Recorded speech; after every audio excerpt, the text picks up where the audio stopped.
Right here behind me at Washington Grizzly Stadium is where the Montana Grizz football team outscored their opponents 163-14 in 3 home playoff games en route to that 1995 national championship. Let's take a look at what made that offense so special.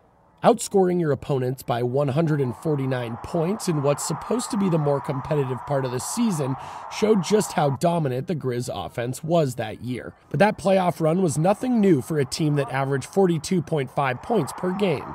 To have a special offense, you have to kind of have everything working. Obviously, everybody knows we had, the greatest quarterback in Montana history.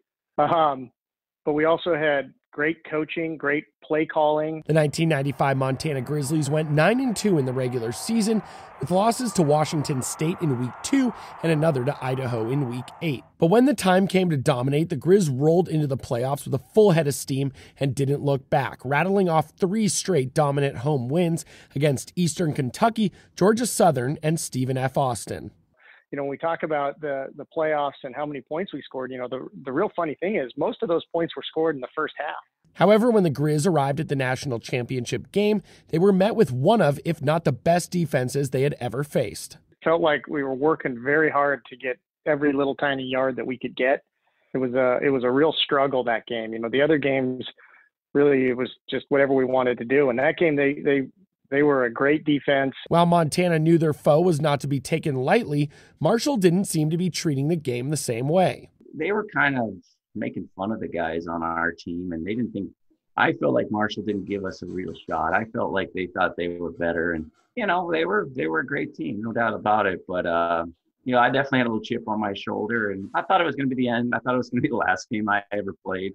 What Marshall thought would be an easy victory turned into a seesaw battle, with both teams going back and forth on the defensive end, where any and all points mattered that much more. In the fourth quarter, Dave Dickinson found Matt Wells for his second touchdown reception of the game to make it 19-10. But Marshall kicked a field goal, then took a 1-point lead after a long touchdown run from Chris Parker with just 4 minutes and 45 seconds to play. But the Montana offense came through when it mattered most as they put together a game-winning drive as Dickinson hit Earhart over the middle before kicker Andy Larson sealed the deal with a 25-yard field goal. While it was a road game that day at Marshall, Dickinson recalls the spirit of Missoula and Washington Grizzly Stadium being right there on December 16th.